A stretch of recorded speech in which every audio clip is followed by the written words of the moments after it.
Dear students, welcome to my YouTube channel Hindi Shabd Sagar. आज हम आपके लिए स्वर संधि की एक और संधि अयादि संधि लेकर के आए हैं। इससे पहले हमने आपको संधि क्या होती है, संधि कितने प्रकार की होती है, स्वर संधि क्या होती है, स्वर संधियाँ कितने प्रकार की होती हैं और सबसे कठिन जो स्वर संधि में समझी जाती थी यण संधि, उसे ही बहुत आसान करके हमने अपनी संधि की पहली वीडियो में समझा दिया है। आज हम आपके लिए जो दूसरी संधि लेकर के आए हैं वो भी स्वर संधियों में कठिन मानी जाती है, अयादि स्वर संधि।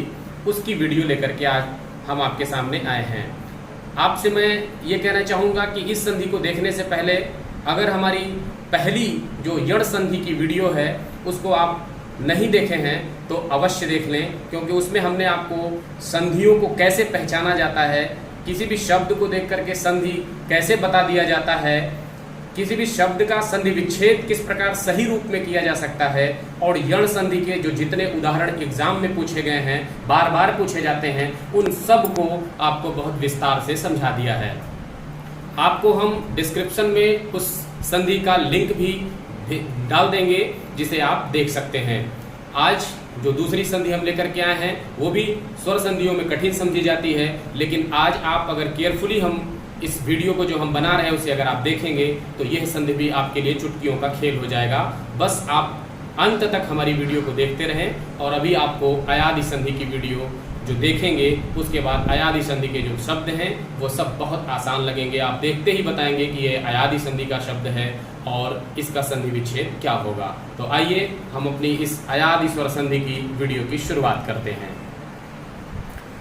आपको हम अपनी पहली जो संधि की वीडियो बनाए हैं उसमें हमने बता दिया था कि संधि क्या होता है। एक बार फिर संक्षेप में आप समझ लें कि संधि दो वर्णों के मेल से उत्पन्न विकार अथवा रूप परिवर्तन को कहते हैं। यानी संधि दो शब्दों के मिलने से पहले शब्द का जो अंतिम अक्षर है और दूसरे शब्द का जो पहला अक्षर है ये दोनों मेल कर देते हैं, और इन्हीं दो वर्णों के मेल से जो विकार अथवा रूप परिवर्तन होता है उसी को हम संधि कहते हैं। और संधि विच्छेद भी मैंने पिछली वीडियो में बता दिया था कि उन्हीं दो शब्दों को उनके सही रूप में पहचान करके अलग कर देने को ही संधि विच्छेद कहते हैं। आपको मैं बार बार संधि पर यह चीज कहता हूं कि जब भी संधि के शब्दों को पहचानना हो या संधि के शब्दों को अलग अलग करना हो, संधि विच्छेद करना हो, तो आपको दो बातों पर बहुत ज्यादा ध्यान देने की जरूरत है। मैं वही कहता हूं कि पहले शब्द का अंतिम वर्ण और दूसरे शब्द का पहला वर्ण, यही दोनों चूंकि संधि में भाग लेते हैं इसलिए इन्हें पहचानना बहुत आवश्यक है। आइए हम अयादि स्वर संधि की परिभाषा करते हैं और कैसे उन शब्दों का संधि विच्छेद करते हैं, कैसे संधि को पहचानते हैं, हम आपको ये करना सिखाते हैं। अयादि स्वर संधि का एक सूत्र है जो माहेश्वर सूत्र के आधार पर है, इसे बोलते हैं एचो अवायावह। यहाँ पर जो एच प्रत्याहार है, एच प्रत्याहार में जितने वर्ण आते हैं वो ए, ऐ, ओ, औ आते हैं, और एच प्रत्याहार के बाद अगर कोई भिन्न स्वर आता है तो वो ऐ, आय, औ और आओ में परिवर्तित हो जाता है। इस सूत्र के आधार पर, सूत्र के आधार पर जो संस्कृत की जानकारी रखते हैं उनके लिए बहुत आसान हो जाता है, लेकिन जो उसकी जानकारी बहुत नहीं रखते हैं उनके लिए हम एक सरल परिभाषा के आधार पर भी इसको समझा रहे हैं। आइए देखें, अयादि स्वर संधि की परिभाषा होती है यदि ए, ऐ, ओ और औ के बाद कोई भिन्न स्वर आए तो क्या होता है, ये ध्यान देने की जरूरत है। यानी ए, ऐ, ओ, औ ये कहां पर आएगा, पहले शब्द का अंतिम वर्ण बनेगा, और दूसरे शब्द का जो पहला वर्ण है वो कोई भिन्न स्वर हो। अब परिभाषा ध्यान से देखें कि यदि ए, ऐ, ओ और औ के बाद कोई भिन्न स्वर आए तो ए, आय, या में यहां हलंत लगा हुआ है, आय, आय, या में हलंत लगा हुआ है, ओ, अव, वा में हलंत लगा हुआ है, अब आओ में बदल जाता है, यहां पर वा में हलंत लगा हुआ है। अब आप इसको प्रैक्टिकली एक उदाहरण से समझे। एक उदाहरण हम यहां पर ने धन अन, यहां दिखाते हैं आपको, ने धन अन, ने धन अन। मैंने आपको बताया है कि संधि में सबसे ज्यादा जो ध्यान देना है पहले शब्द का अंतिम वर्ण और दूसरे शब्द का पहला वर्ण। यहां पर पहले शब्द का अंतिम वर्ण आप देखेंगे, मैंने बताया है कि अगर शब्द के अंतिम अक्षर में हलंत नहीं लगा है तो आपको उस पर जो स्वर लगा हुआ है, जो मात्रा लगी हुई है, वही उसका अंतिम वर्ण होता है। यहाँ पर आप देखेंगे ना पर ए की मात्रा है, यानी ए है, अंतिम वर्ण ए है। और जब इससे अंतिम वर्ण निकल गया तो इस ना में अब स्वर निकल गया, यहाँ पर हलंत हो गया। अब आप देखेंगे दूसरे शब्द का जो पहला वर्ण है वो है आ। अब ये देखिए आपकी परिभाषा के अनुसार कंडीशन मिल गई कि यदि ए के बाद कोई भिन्न स्वर आए, ए के बाद भिन्न स्वर आ गया। अब नियमतः जो अयादि स्वर संधि का नियम कहता है कि ए अय में बदल जाएगा, यानी ये जो ए है वो अय में बदल जाएगा, या में हलंत है। यहां पर आप देखे थे कि दूसरे शब्द का जो पहला अक्षर है वो आ इस संधि में भाग ले लिया, लेकिन ये जो ना बचा हुआ है ये ऐसे का ऐसे बचा हुआ है। अभी आप इसको ऐसे का ऐसे रख लेंगे। अब आप देखें कि मैंने यण संधि में भी बताया था कि अब कुछ नहीं करना होता है। पहले शब्द का अंतिम अक्षर आपने पहचान लिया, दूसरे शब्द का पहला वर्ण पहचान लिया। अब आपको सीधे गणित की तरह जोड़ते हुए चले जाना है और आपका ये संधि युक्त शब्द बन के तैयार हो जाएगा। अब आप यहाँ ध्यान दें कि इस आय को, जो इसमें आ है, इसको इस ना से हम जोड़ देंगे तो ये ना पूरा का पूरा ना का हलंत जो था वो इस आ से खत्म हो जाएगा। यहाँ पर ना स्वर युक्त हो गया। अब यहाँ पर देखेंगे इस या को, ये आ तो खत्म हो गया, इसमें मिल करके ना पूरा हो गया।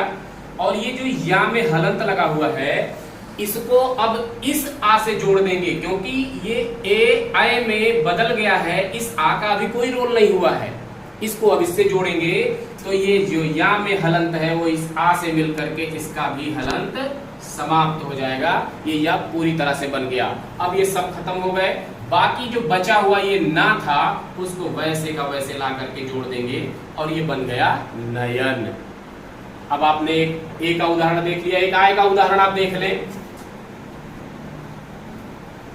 आय का उदाहरण यहां पर हम एक ले लेते हैं, नय धन अक, नय धन अक। फिर आपको मैं वही बता रहा हूं, पहले शब्द का अंतिम वर्ण आपको निकालना है। पहले शब्द का अंतिम वर्ण यहां पर जो मात्रा दिख रही है वही है, यानी अय, अय। और यहां पर जो दूसरे शब्द का पहला वर्ण है वो है आ। पहले शब्द का जब अंतिम वर्ण हमने निकाला तो ये जो ना है इससे स्वर निकल गया, अय निकल गया, अब ना में हो गया हलंत। यहां पर आ स्वर संधि में भाग ले लिया, बचा हुआ है का, इसको अलग रख लें। और ए के बाद कोई भिन्न स्वर आए, ये कंडीशन मिल गई। ए के बाद कोई भिन्न स्वर आए तो अय, अय के बाद कोई भिन्न स्वर आए तो अय किस में बदल रहा है, आय में, या में हलंत है। आ को, ए को आय, आय में आपने बदल लिया, ए का आय हो गया। अब आपको फिर जोड़ देना है। इस ना में इस बड़ा आ को जोड़ देंगे तो ना पर हलंत खत्म और सीधे बड़ा आ की मात्रा लग जाएगी। यहां पर जो आ या बचा हुआ है उसको इस आ से जोड़ देंगे तो इसका भी हलंत समाप्त हो जाएगा। और अब ये दोनों समाप्त हो गए, अब बचा हुआ का है उसको ला करके यहां पर रख देंगे, ये हो जाएगा नायक। इस प्रकार आपने आय का उदाहरण एक देख लिया। एक औ का भी देख लें। बहुत आसान है, आपको बस कंसंट्रेट होकर के देखने की आवश्यकता है और इसको समझने की जरूरत है। मैंने इस संधि की परिभाषा में कि यदि ओ के बाद कोई भिन्न स्वर आए तो ओ आओ में बदल जाता है। यहां पर आप देख लें, एक उदाहरण मैं देता हूं, ओ धन अन। पहले शब्द का अंतिम अक्षर निकालेंगे। पहले शब्द का अंतिम अक्षर यहाँ पर जो मात्रा दिख रही है वही है और वो मात्रा है यहाँ पर ओ। दूसरे शब्द का पहला अक्षर यहाँ आपको दिख रहा है आ। ये फिर कंडीशन मिल गई, ओ के बाद कोई भिन्न स्वर आए। अब यहाँ पा में से जब अंतिम वर्ण आपने निकाल लिया ओ, तो बचा क्या है यहाँ पर, पा में हलंत।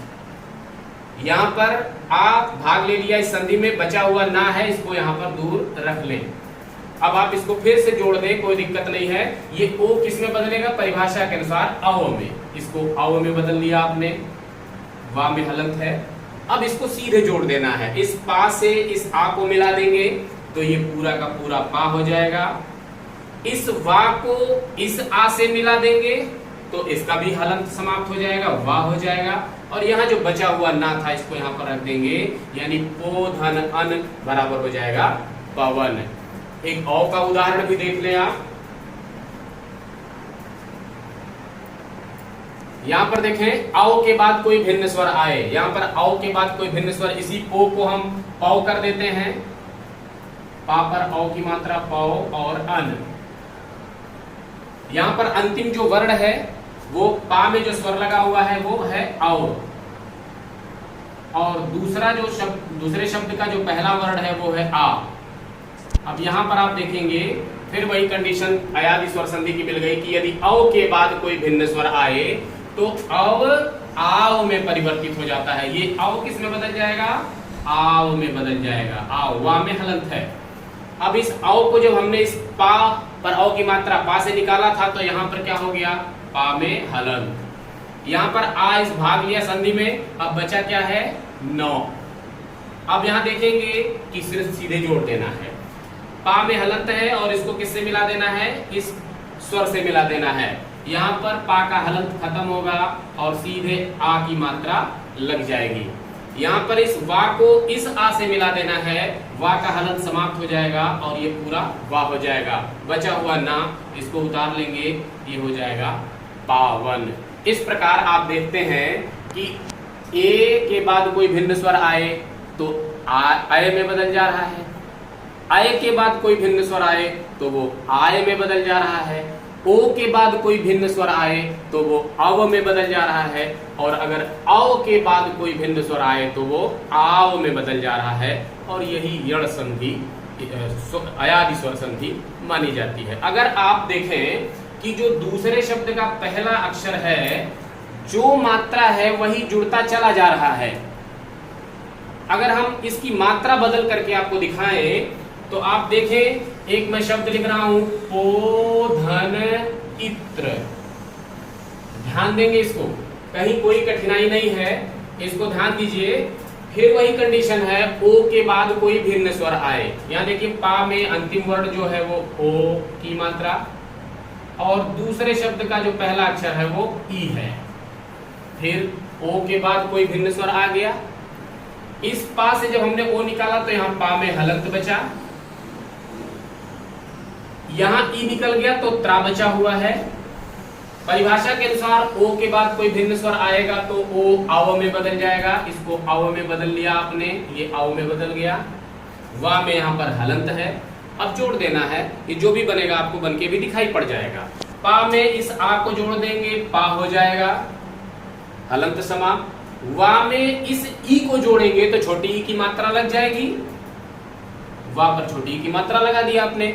बचा हुआ ता है उसको यहीं पर रख देंगे, हो जाएगा पवित्र। कहीं कोई दिक्कत नहीं है, आपको बस जो बाद का जो दूसरे शब्द का पहला अक्षर है उस पर जो मात्रा जो भी स्वर है उसको उसी पर लगा देना है, उसके पहले वाला जो बन के तैयार हो रहा है, बाकी और कुछ नहीं करना है। एक और देख लें आप, भाव धन उक, भाव धन उक, यहाँ पर देखिए छोटा हुआ गया।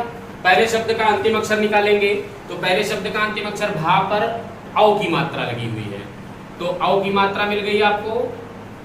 दूसरे शब्द का पहला अक्षर उ मिल गया, फिर कंडीशन मिल गई कि औ के बाद कोई भिन्न स्वर आए। यहाँ पर आप देखेंगे भा में से जब औ निकाल लिया आपने तो भा में क्या बचा, हलंत। उ जब यहाँ भाग ले लिया तो बचा क्या है, का बचा हुआ है।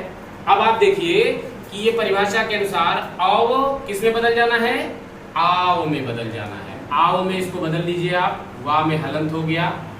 अब इसको जोड़ देना है, भा में हलंत है, जब इस बड़ा आ से मिलाएंगे तो भा पर बड़ा आ, यानी भा पर आ की मात्रा। और इस वा को जब इस ऊ से मिला देंगे तो वहां पर ऊ की मात्रा, हलंत समाप्त, और का जो बचा हुआ है उसको ऐसे का ऐसे रख लेंगे, हो जाएगा भावुक, यानी भाव धन उप बराबर भावुक। ऐसे ही आप देखेंगे कि नए धन इका बराबर नायिका, गए धन इका बराबर गायिका, श्रोधन अन बराबर श्रवण, श्रवण नहीं होगा, जब कहीं पर रा आता है तो वहां पर ना जो होता है अंत में उसका अड़ा हो जाता है। ये भी एक नियम है, आगे चल करके जब संधि आएगी तो हम उसको बताएंगे। श्रोधन अन बराबर श्रवण ना होकर के श्रवण हो जाएगा, क्योंकि ना है वो अड़ा में बदल जाएगा। श्रवधन अन होगा तो श्रावण हो जाएगा, श्रावण नहीं होगा क्योंकि ना का अड़ा हो जाएगा। आगे हम दूसरी जो संधि लेकर के आएंगे तब आपको विस्तार से फिर उस पर चर्चा करेंगे। अभी आप हमारी यण संधि की वीडियो देख लें अगर आप ना देखे हों, और आज जो हमने ये आयादी संधि की जो वीडियो बनाई है इसको देख लें। और अगर हमारे चैनल को आप सब्सक्राइब नहीं किए हैं, हिंदी शब्द सागर चैनल को, तो इसे सब्सक्राइब कर लें। वीडियो पसंद आए उसे लाइक करें, बेल आइकन भी दबा लें ताकि हम जब नई वीडियो अपलोड करें तो आपको उसकी नोटिफिकेशन प्राप्त हो। अब मिलते हैं अगली वीडियो में, तब तक के लिए धन्यवाद।